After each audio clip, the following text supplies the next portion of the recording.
Wonderful. So it looks like people either their defection and all those things is either what is in it for me, what people say WIIFM, or because you said it doesn't look, it's not ideology based, it's showing clearly It's that not they have ideology no. based. And then what is in it for me, there's stomach infrastructure. So people even know that maybe some people might be under the radar of the investigative authorities like EFCC, but when we look across, it doesn't look like some of the people that are moving even have any cases like that. Is it that the APC, because if you, I mean, two things now, the politics and the society, let's say the socio-economic now, that's social and economic, the economy is not looking like this government is so fantastic or they are the best thing that happens since sliced bread, to the point that people will now be saying, oh, we want to really follow this government. People are crying, we are not, their life is not difficult for people. And you will think that that will be an opportunity for opposition to engage them, just like you are saying, constructively. Now, the opposition themselves, is it what is in it for me? Is it stomach infrastructure? Is it that they see that they cannot outplay the current party, because people believe that why those people are ganging up the current president and the party, they are getting the politics right, where politics is not like what will benefit the people, but to understand the Nigerian system and how the people work, and to get people to align with them. It looks like they are getting that right. Otherwise, people that are supposed to be standing and utilize the opportunity of the hardship and the stress, the political stress, the economic stress, the security stress in the country, to leverage it, to be able to take power from opposition, they are not together. Or they From don't, the ruling party, you mean? From the ruling party. Sorry, thank you. Yeah. They are not getting their policies right. But the ruling party, because people never even thought that an APC government will take over from Buhari, with all the noise, with all the pain, with all the hardship Nigeria experienced under Buhari. So is it that, I mean, what exactly? Stomach infrastructure, what is the need for me? Or is it just that the current government, when we say government, we would have to look at the leadership. The current president understands that game. And then that game, like you said, it's not to the favor of Nigerians in the real sense, right? Because they can have all the political power, but how are they using this power? Are people finding it easy? Are they comfortable? Is life easier for them? Are they more secured? What exactly is going on? Well, I've said it before, then I'll say it again. Our polity is not issue-based. Then we do more of politics, living governance. Thank you. Governance is the word. You see, we live politics. We put more emphasis on politics, and we de-emphasize governance. Good governance. So that's why we have the situation. That's why we are in the kind of situation where we are today in Nigeria. You see, it is not the most endowed with ideas that wins political position. It is more of how rich you are and how you are able to spread your tentacles. How do they spread their tentacles? It's just to have people all around the place. Then you in this place hold this money, hold forth here, hold forth there. Then on the election day, they use their watches to execute election. So we really need to go back into our smaller groups and make ideas work and make reason be the basis for our engagement in our small communities, in our families. We should allow ideas to take precedence. So if we allow ideas to take precedence, then we will look at issues more passionately and we'll be able to tell people based on our analysis that, okay, a government that falls short on security, on poor purchasing power for the people, poor economic poor economic situation where people struggle to make a living. So all that makes things easy, makes things difficult for the people. But today in Nigeria, now listen. 1 minute. Today in Nigeria, it's not about how well the ruling government impact positively on the people. That is giving people improved human development indices. No, it's just to be there, count days, get a bigger watches, go to the next cycle of election and win. So we really need to change our thought process and demand accountability from those in power, that they should make things be more better for the people, provide better infrastructure, give people better education, make health more bearable for the people, then basically to make living better than just counting days in power. Indirectly. Okay, so in my opinion, is it that people are rewarding, this is not a judgment on the present government, but everybody knows that it is not a piece of cake right now. It is not Uhuru. We are in a very, very bad shape as a country. If they are telling us they are doing repairs, it looks like that they are still excavating the side. It's still underground. It might be macro. On the micro level, the man on the street and the man who is not on the street, people are feeling a lot of hardship in Nigeria. We are worse off than we have ever been as a people. But now, are people rewarding this level of governance? I won't say whether it's good governance or poor governance. Are they rewarding? I mean, what exactly is the motivation? Is it that all these people that say that we call the political class and the followership, what's our thought process? That we are approving, endorsing, validating the quality of governance that we are getting right now? Is what's going on? Well, Jimmy, this is it. We are not paying attention to what we ought to pay attention to. You see, every society gets the quality of leadership it deserves. You see, we are fall short in conducting a better scrutiny on those who govern us. And that is why it's looking as if we endorse, poor delivery. We validate poor delivery from our leaders. We endorse inadequate or leadership deficiency. So we need to go back to the drawing board as a people in our small communities and ensure, better candidates as our leaders in our small, trade union groups, in our community development associations, even in our families. We should pay attention to, ensuring the emergence of quality candidates, even in traditional institutions. We should ensure the emergence of quality people in every sector. So when we, in our micro groups, in our subgroups, if we see to the emergence of quality leaders, it's the same thing will happen at the bigger stage. Yeah. I have a rider to that question. Let's look at it this way. Some people believe there's a lot of shenanigans in our social media space. Today, you will hear Bobrisky, they will drag the issue for 4 to 6 weeks.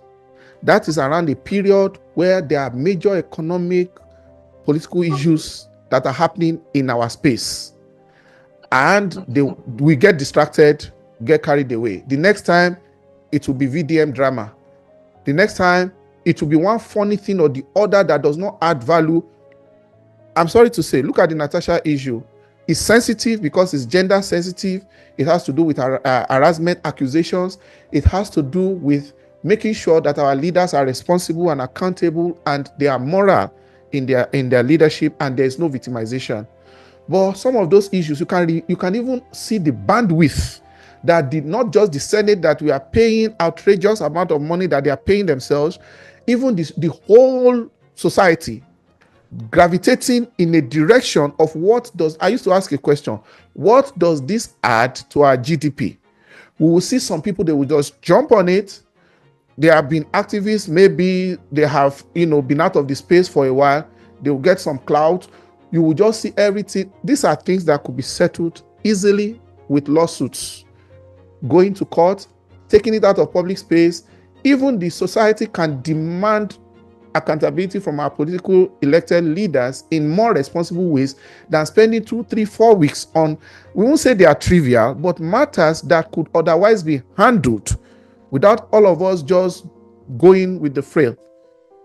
Do you sense that sometimes some of these things, I know that one in the Senate was organic, but some other ones that you see people just come to this space and start grandstanding and just trivial issues like that, Bobrisky and some other ones. There are many other ones like that, like, VDM, Falana, like all of those stuff. What does it add to our GDP? And do you sense that there could even be some, because people say there's this conspiracy theory that sometimes we don't even know if some of the power structure could even be inducing some of these things in order for us just to get distracted, to distract the rest of us? It's a two-way thing. One is what fascinates the people. You see, we as human beings, instead of us to be particular about government giving us better infrastructure like road, water, electricity, we will leave such issues. We'll be trending the wedding of one person and the other person. I don't like mentioning names. We'll be trending a bisexual or a male tone female or female tone male. Those are the things we'll be trending. Those are the things we pay attention to. So one is what fascinates the people. Another one is this angle of maybe inducement from high places. Yeah. You see, when the people pay attention to trivial issues, it gives the leaders leverage. It insulates the leaders from accountability. The time you're supposed to spend asking why, roads are not fixed, education standard is dwindling, while university lecturers are on strike, why medical doctors are, emigrating abroad. When we don't ask such questions, then we pay attention to, some trivial fight between one lady and the other, and then we give traction to it. So the people in leadership position, one, they can really, they can add spice to it and help us add traction. Okay, let this issue trend, let this story trend, so that the people will not ask us, are not in shape, why road infrastructures are struggling to be fixed, right, and all that. Yeah, like during the insulate people from, insulate the leaders. Yeah, like during accountability. Like during the subsidy removal thing, like during all the back and forth of the price of the fuel, everything going up, electricity, tariff.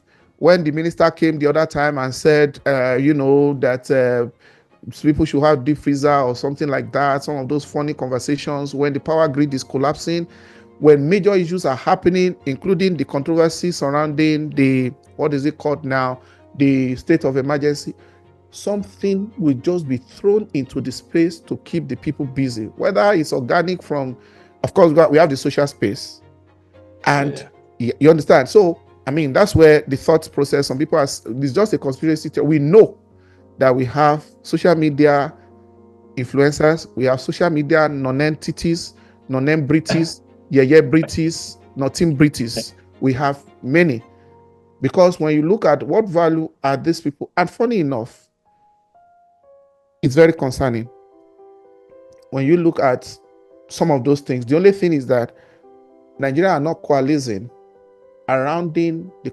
surrounding the conversations that can bring solution to the space. It's just about getting easily distracted, sensationalism, and some of those.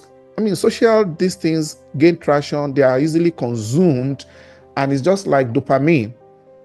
It's just like a feel-good hormone, or maybe serotonin or oxytocin, whatever feel-good hormone. I know one of those is a feel-good hormone, and they love it. That takes me to the question of, the space of our youths, because people talk a lot about Gen Z. It looks as if people come hard on Gen Zs all the time, as if they are just the segment, as if they are bad behaved or they are ill-mannered. But like you said in the beginning, even the older ones and the adults, because I don't like vilifying any age group, but I want to talk about them. You are in Nigeria, for example. What do you see going on around you?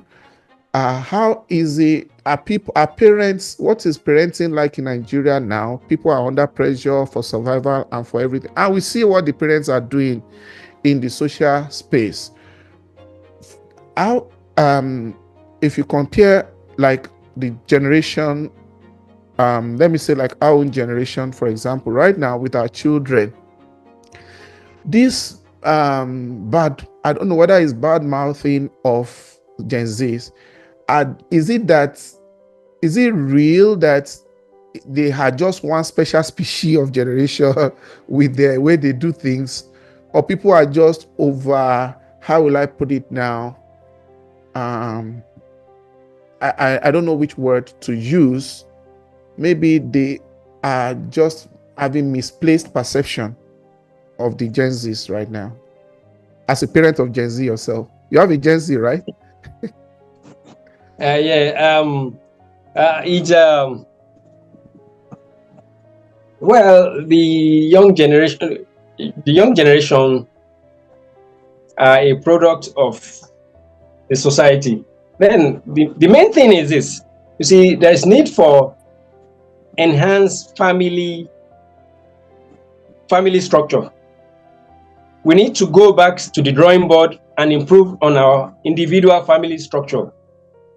Then today, the statistics of single parents, single father, single mother is much. Say, it's not about forcing people on people that it's not about forcing people into marriage or forcing people on people, but the prevalence of divorce today is so high. And then children develop better. There are so many statistics to back this. As children, they develop better in an environment of the father and the mother, but must not be toxic. So, but children, they function better, they develop better where the father and the mother, groom them together. So, coming back to the issue of Gen Z, well, in the society that we have today, then with the infusion of a lot of things, the kind of music, the literature, the arts that is tainted. So it gives room for people to tilt more towards being loose and then carefree and not paying attention to morals. And then, so the worrisome perspective is the prevalence of drugs that cuts across now. Drugs and then the abuse of drugs is a general issue all over Nigeria. So I I'm trying to limit this discussion to Nigeria today because well, I hope to have more opportunities, but I just want it to be more of Nigeria. So drug prevalence here is alarming. Talking about the southwest, the southeast, south, the north, everywhere. So, and then it is, see, parents need to work more on their children, pay more attention to their children. So that brings us back to what I said, that children groom under the United family, they tend to be better off, but it's not an 100% thing. But when you put down a United family of about 10, you have 6 to 7 raising their children well. So